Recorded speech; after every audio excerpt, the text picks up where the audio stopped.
ఒకప్పుడు ఫోన్ మర్చిపోతే కంగారు పడిపోయేవాళ్ళం. ఇప్పుడు దానితో పాటు ఇయర్ బడ్స్ చేరాయి. ఫోన్ ఛార్జింగ్‌తో పాటు వీటి ఛార్జింగ్ కూడా చెక్ చేసుకునే పరిస్థితిలో వచ్చేసాం. ఇది ఎంత అవసరమైపోయిందంటే జీవితంలో, ఇది లేకుండా బయటికి వెళ్ళలేము. క్లాసెస్ వినటం కానీ, మీటింగ్‌లో పాల్గొనటం కానీ, పాటలు వినటం కానీ, సినిమా చూడటం కానీ, ఏదైనా సరే, దేనికైనా సరే. ఇవి అంత నిత్యావసరాల లిస్ట్‌లో వచ్చేసాయన్నమాట. కానీ వీటిని ఎక్కువ సేపు వాడటం వలన వచ్చే సమస్యలేంటి? ఆ సమస్యల్ని ఎలా తగ్గించుకోవాలి అనేది ఈరోజు నేను ఈ వీడియోలో షేర్ చేస్తాను. వినే ఆనందం, చూసే వినోదం వెనక ఉన్న నిజాలని చెప్పే జేకే స్ఫూర్తితో నేను జయ. మార్నింగ్ నుంచి చూస్తే వాకింగ్ చేస్తున్నా, వంట చేస్తున్నా, బస్సులో వెళ్తున్నా ఆటోమేటిక్‌గా అవి చెవిలోకి వెళ్ళిపోతున్నాయి. ఆఫీస్‌కి వెళ్తే ఇక అసలు చెప్పక్కర్లేదు. అస్తమానం తీయటం, పెట్టటం ఎందుకని వాటిని ఇంకా రోజంతా చెవిలోనే పెట్టేస్తున్నారు. సో, ఇలా ఎక్కువసేపు ఇయర్ బడ్స్ వాడటం వలన ఎంత ప్రాబ్లమ్ వస్తుంది ఆలోచించండి. చాలా రీసెర్చర్స్ ఏం చెప్తున్నాయంటే, ఇవి ఎక్కువసేపు వాడటం వలన చెవి ప్రాబ్లము, అదే వినికిడి సమస్య, చెవి మోత, అలాగే నిద్రలేమి, తర్వాత కాన్సంట్రేషన్ కుదరకపోవటము, ఇలాంటి ప్రాబ్లమ్స్ అన్నీ వస్తున్నాయట. మెయిన్‌గా ఈ ఎక్కువసేపు వాడటం వలన చెవి, మెదడు, మనసు ఈ మూడిటి మీద ఎఫెక్ట్ ఉంటుంది. జర్నీ చేస్తున్నప్పుడు లేదా లైబ్రరీలో చదువుకునేటప్పుడు ఇవి అవసరమే. సౌకర్యం కూడా ఇస్తాయి. మనకొక ప్రైవేట్ స్పేస్ క్రియేట్ చేస్తాయి. పక్క వాళ్ళని డిస్టర్బ్ చేయకుండా మనకు నచ్చినవి చూడొచ్చు, వినొచ్చు. ఓకే. కానీ ఆ సౌకర్యం వెనక ఉన్న ఆరోగ్య సమస్యలు కూడా మనం గమనించుకోవాలి. లేకపోతే ఆ సౌకర్యమే మనకి హాని చేస్తుంది. మనం పాటలు వింటూ రిలాక్స్ అవుతున్నాం అని అనుకుంటాం.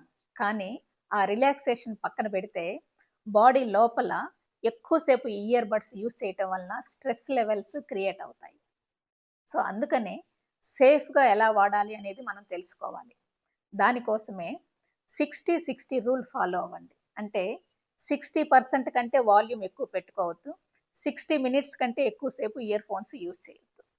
ఒకవేళ మోర్ దాన్ 1 అవర్ యూజ్ చేయాల్సిన పరిస్థితి వస్తే, ఒక గంట తర్వాత బ్రేక్ తీసుకోండి. ఒక 10 మినిట్స్ గానీ, 15 మినిట్స్ గానీ. తర్వాత ఎక్కువ సౌండ్స్ ఉండే ప్లేసెస్‌లో కూడా ఇయర్ బడ్స్ వాడొద్దు. రైల్వే స్టేషన్స్‌లో ట్రైన్ సౌండ్స్ గానీ, ట్రాఫిక్ సౌండ్స్ గానీ, ఇలాంటి ఎక్కువ సౌండ్స్ వచ్చే ప్లేసెస్‌లో కూడా ఇయర్ బడ్స్ వాడకపోవటమే మంచిది. ఓకే. ఇలాగా చిన్న చిన్న జాగ్రత్తలు మనం తీసుకోగలిగితే సౌకర్యానికి సౌకర్యం ఉంటుంది. అలాగే ఆరోగ్యానికి కూడా మంచిది. ఈ ఇయర్ బడ్స్ ఒకరే యూజ్ చేయాలి. షేర్ చేసుకోకూడదు. అలా చేసుకున్నప్పుడు ఇన్ఫెక్షన్స్ వచ్చే అవకాశాలు కూడా ఉన్నాయట. ఓకే. సో, ఇలాగా ఈ ఇయర్ బడ్స్ ఎలా సేఫ్‌గా వాడాలి అనేది తెలుసుకొని ఇంట్లో యూజ్ చేయాల్సొచ్చినప్పుడు ఇయర్ బడ్స్ బదులు స్పీకర్ యూజ్ చేసుకోవటం బెటర్ అన్నమాట. ఇలా ఒకామె గంటల తరబడి ఇయర్ ఫోన్స్ వాడటం వల్ల ఆవిడకి వినికిడ లోపం వచ్చిందట. అంటే ఇలాంటి వాటి అన్నిటిని బట్టి మనం కొన్ని తెలుసుకోవాలి, నేర్చుకోవాలి. What to do, what not to do 2 తెలుసుకోవాలి. కానీ వాట్ టు డు ఫాలో అయినా అవ్వకపోయినా వాట్ నాట్ టు డు అనేది మాత్రం ఫాలో అవ్వాలి కంపల్సరీగా. ఇక వర్క్ ఫ్రమ్ హోమ్ చేసే వాళ్ళైతే వాళ్ళకి రోజంతా కూడా మీటింగ్స్, కాల్స్ ఉంటూనే ఉంటాయి. అంటే రోజంతా ఇయర్ ఫోన్స్ యూజ్ చేసుకోకుండా ఇంట్లో ఒక దగ్గర ఆఫీస్ సెటప్ క్రియేట్ చేసుకొని వీలున్నంత తక్కువగా వాల్యూమ్ సెట్ చేసుకోవటం లేదా వీలైతే స్పీకర్ యూజ్ చేసుకోవటం చేసుకుంటే బాగుంటుంది. అలాగే ఈ మధ్య యూత్, టీనేజర్స్ ఇంట్లో ఏదైనా పని చెప్పినప్పుడు వంట చేస్తూనో లేదా ఆ పని కోసమో ఇయర్ బడ్సో, ఇయర్ ఫోన్సో పెట్టుకొని చేస్తే ఆ పనిని బెటర్‌గా చేయొచ్చు అని అలా ఫాలో అవుతూ ఉంటారు. పాటలు వింటూ ఈ పని చేయొచ్చు అన్నట్లుగా పాటలు వింటూ ఆ పని స్టార్ట్ చేస్తారనమాట. వాళ్ళకి నా సజెషన్ ఏంటి అంటే, రియల్‌గా ఆ వర్క్ మీద లేదా వంట మీద మనం కాన్సంట్రేట్ చేస్తే, ఈ పాటలు ఇవన్నీ కూడా వినకపోయినా కూడా ఎంజాయ్ చేయొచ్చు. ఆ వర్క్ ఫినిష్ చేయొచ్చు. బెటర్‌గా కూడా చేయొచ్చు. ఓకే. దానివల్ల మనము ఇయర్ బడ్స్ యూసేజ్ తగ్గించిన వాళ్ళం అవుతాం. Okay. So, friends, ear buds వాడొద్దు అని కాదు. వాటిని ఎలా వాడాలి అనేదే ముఖ్యం.